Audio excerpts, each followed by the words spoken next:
Bismillahirrahmanirrahim. Yang berbahagia Tan Sri Norin Mai, yang berbahagia Tan Sri Rais Yatim Wan Sri, distinguished speakers, guests, excellencies, ladies and gentlemen. Firstly, I would like to thank the organizers for giving me the task of introducing the subject for our forum today. And the subject is the New World Order, whether it is a recipe for war or peace. We often hear leaders talking about a new world order. And for most of us, when somebody speaks about a new world order, we visualize a better world, a world where we live a much more prosperous life, free of oppression and the like. But actually, the idea of a new world order is not new. It is very old. And you heard from Tan Sri Norin Mai just now what kind of new world order was first conceived. Basically, it is about having a world government. We should abolish all states, all nations, all borders, but instead have only one world government. And that world government is to be by certain people, elites, people who are very rich, very intelligent, very powerful in many ways. They are the ones who will govern the world.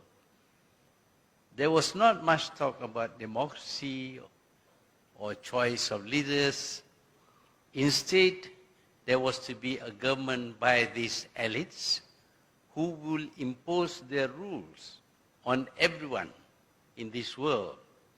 And for those who are unwilling to submit to them, there will be punishment. This is the concept initially, but many have not read or do not know about this concept. But it is important for us to remember that this new world order is an old world order. It's something that was conceived more than 100 years ago. And yet it is being repeated by powerful politicians from powerful countries that it is new. We should be asking ourselves whether the people who originally conceived this idea has given up hope on achieving a world government. If we study carefully recent history, we will know that there are people who still wish to set up a world government where this government rules the whole nation, the whole world without regard for nations or states. There would be no borders. And when I say no borders, I'm quite sure you remember lots of talk about globalization and a borderless world.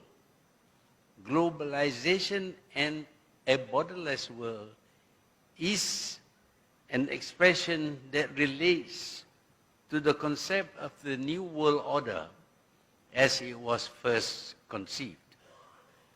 They want to have a borderless world, and they want to have globalization, which means, of course, without borders, there would be no states, there would be no nations, there would be just one world.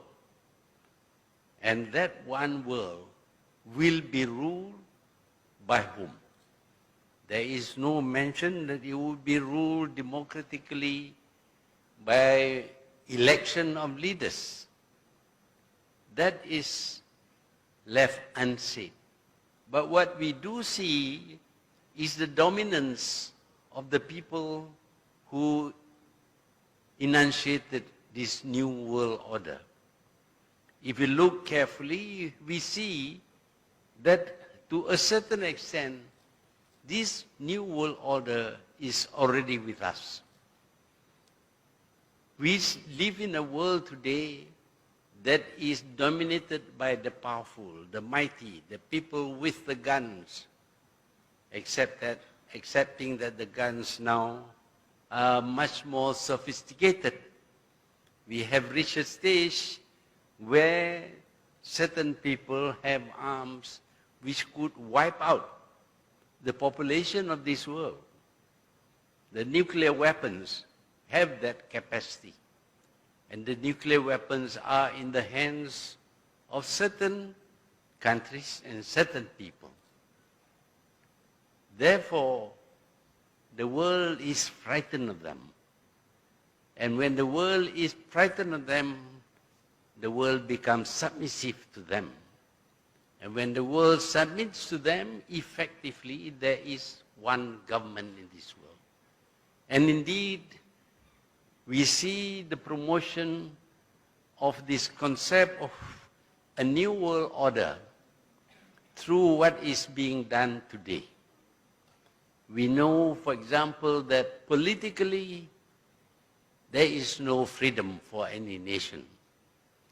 When we talk about free speech, freedom of, and human rights, etc., it is with regard to your own national government. Internationally, there is no free speech. If you say the wrong thing, you will be taken to task and you will be vilified in the international press, which is under their control. If you say the wrong thing, action may be taken against you.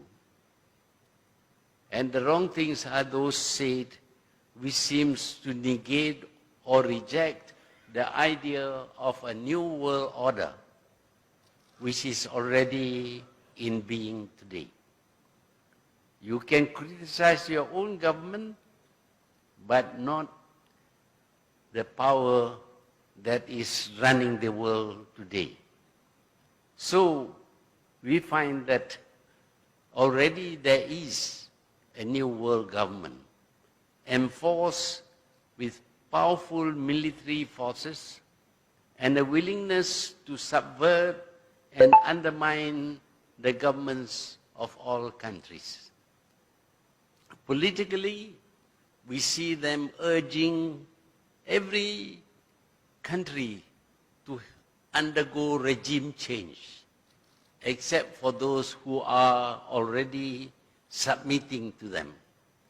There must be regime change so that all governments in this world would submit to this world power, this world government. And if you refuse to change your government, you will be persuaded through propaganda, through actions including invasion and occupation, and the removal of the head of that government to be replaced by one that submits to the most powerful nation. In other words, the one who will accept the concept of a new world order. This is happening today. We see this in the Middle East. They are fighting each other and installing governments which are unstable, and because they are unstable, they are dependent upon others, and those who can give them support also exert authority over them. So through political means, we are seeing the new world order being carried out. What about the economic power? That too is being used in order to create a new world order. We see today the idea of a globalized world, a world without borders.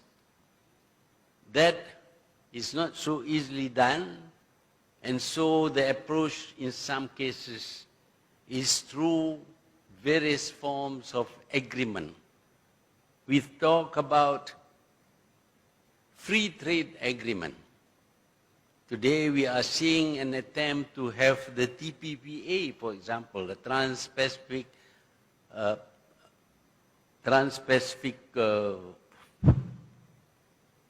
Partnership Agreement. It's not a partnership. All the countries which participate in this agreement will be subjected to more rules than they ever had before. In other words, the TPPA is not about free trade. It is about trade subjected to all kinds of laws and regulation, exposing countries to being sued in international courts which are set up separately by others. So the TPPA is not about free trade, it is about regulated trade. Once you have regulated trade, then of course the most powerful economy will dominate that system conceived under the TPPA. So you can see that an attempt is being made to control commerce, international commerce.